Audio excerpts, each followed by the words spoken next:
Stop blading your chip shots over the green. It's embarrassing. Today, I'm going to show you how to hit them better and have more fun. In this challenging game, many people struggle the most with making solid contact. My name is John Gray, head golf professional at Native Oaks Golf Club and your host of the Gray Area. Let's get to it.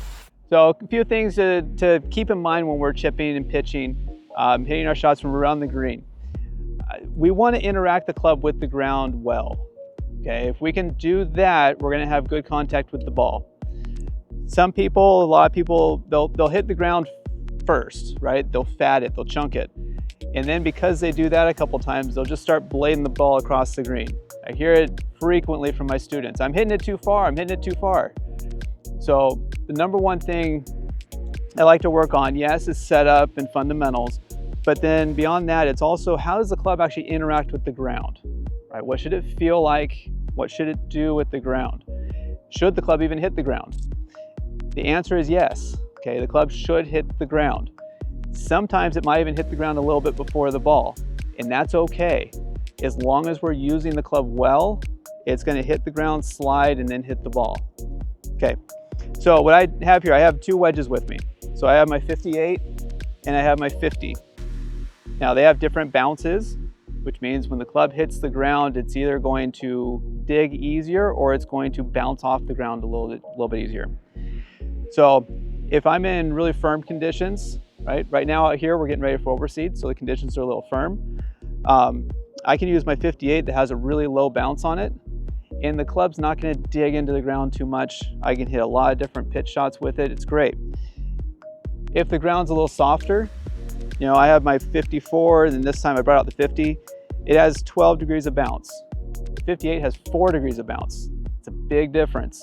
So if the ground's a little softer, I can pull out the 50 and I can still hit the ground relatively firm. And it's not gonna dig very much, if at all.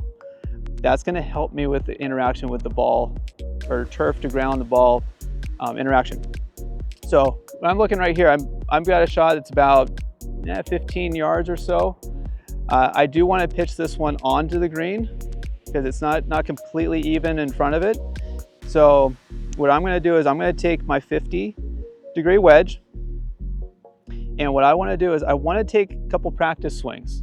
My practice swings are aimed at the way that the club interacts with the ground. Okay, first off, it has to interact with the ground. I don't want to miss the ground. Okay, so normal chipping, I have my feet a little closer together.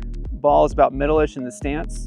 Hands are a little bit in front of the club head, and my weight, maybe 60–65% of it's on my left foot.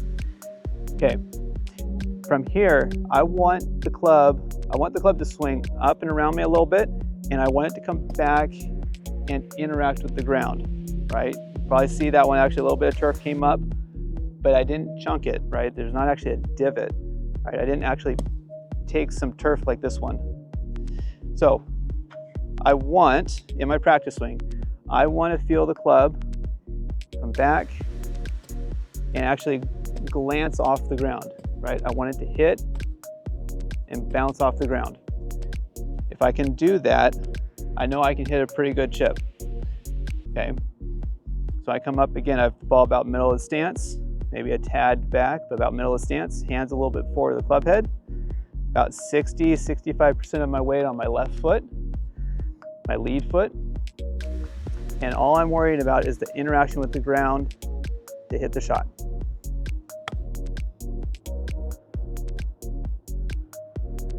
Okay, I definitely hit the ground, might even hit just a little bit before the ball, but it came off great. Okay, good shot, that's the way I want it. If you take some of those tips, I think that's going to help you with your chipping and your pitching. We can get into more of it later, but that's a good start. Get out there, play some golf, practice, and have fun. We'll see you next time.